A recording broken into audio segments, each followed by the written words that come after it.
Before I leave Aptera, there is one thing that I've been promised, and that's a ride in the beta prototype. Last year I got to ride in alpha.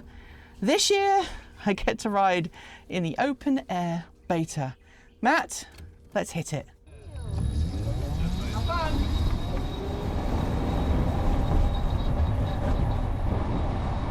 So Matt, you're responsible for testing this, the chassis, the engineering, the handling. Yes. That's a pretty cool job. It is pretty cool, and more than testing, I get to make parts for these prototype cars. So yeah, it's a lot of fun. It's like being a kid with a bunch of Legos, you know. And this is technically road legal because you've got your indicators, you've got all your lights, everything else. Brake lights, we got headlights, high beams, turn signaling.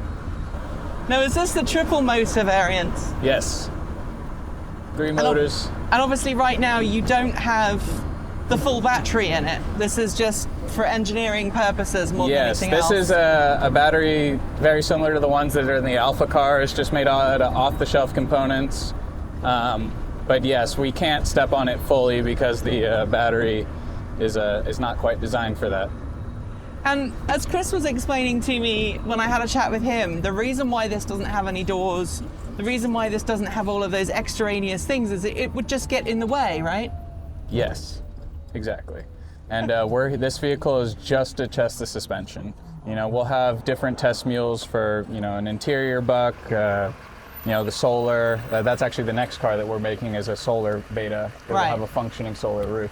And I must say the suspension is a lot more sorted, a lot better damped than the Alpha prototype that I rode in last year. I'm glad you can feel that difference because we all feel the same way too. It just feels like a completely different, kind Honestly, of vehicle. It's the back end that I don't feel it in my bum. I know that sounds a weird thing to say, but I think that modified suspension at the rear with the trailing arm seems to have really kind of kept it, because it doesn't buck up like it used to. Absolutely. And we've been messing around with different spring sizes and damping rates, and this one seems to be working pretty good. The first combination we had in the car was had a little bit more of that spring that you're kind of mentioning, but it's been tuned in.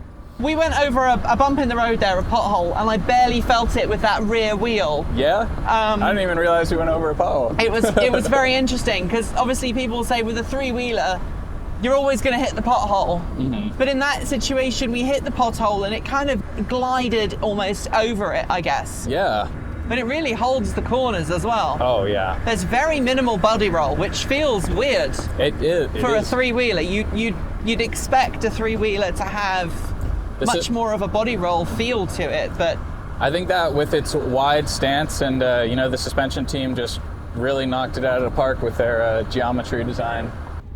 So tell me about the power of the motors, because this is a generational difference to the Alafe motors that were in Alpha prototypes. These are very similar to those, but the final production ones will be a tailored Alafe motor, I believe. Right. Or at least that's the last that I heard. That is quite a phenomenal amount of acceleration, even around the corner, and it doesn't feel like the car is losing grip, and it doesn't feel like the car is going to tip over. And I think that's the thing that I'm really experiencing with the handling of this beta prototype. Now, a lot of people are going to be watching this and saying, oh, you're being really positive about a beta engineering prototype. I have been in beta engineering prototypes before. I have been in production intent vehicles that didn't feel quite this planted on the road. Are there some issues still to iron out? Yeah, I would suggest that the steering still feels a little bit on the tweaky side. I feel like there might be some torque steering going on still with the power delivery. But that's something that's incredibly hard to dial in, and it's something that is easy to dial in once you've got the suspension and everything else set up, because you can't tune those motors, you can't tune the power delivery until you have that suspension absolutely rock solid. Yeah. Because that's the thing that's not going to change. You can tweak the controller, the inverter, you can tweak the battery management system, you can tweak the motor design even sometimes. But with the actual chassis and the suspension, that tends to remain pretty much the same once you've gone past this point. Yeah, I think the geometry very much is going to stay the same. I know that the front frame, subframe will have some change, but you're absolutely right. But I think this is going to be a great car when it's finished. I cannot wait to see what the finished product feels like. Well, thank you. We're really happy to be working on it and, you know, getting to show you guys all the little incremental progress that we do.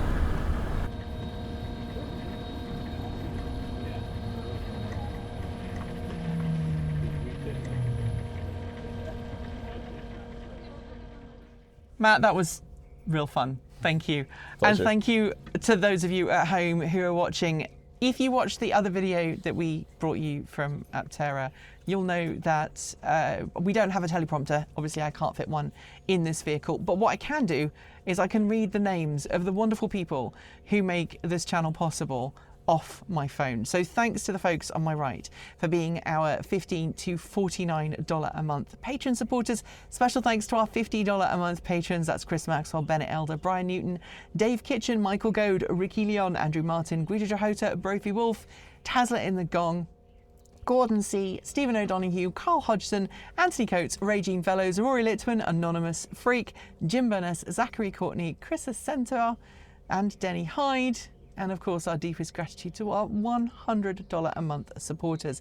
They are Marcel Ward, Reggie Watts, Joe Bresney, JP Fagerbeck, Will Graylin, Matthew Drobnak, John Lyons, Christopher Lee Jones, Andrew Glenn, Paul Conway, Ellery Hennesley, and Ian. If you would like to join the amazing band of people who make this channel possible, you can do so by following one of the links below, either to become a Patreon supporter or to become a YouTube channel member, or you can send us Bitcoin, Ko-fi, or buy something like this t-shirt from our cool swag store. Thanks for joining me. We'll be back soon with more awesome content, but until then, keep evolving.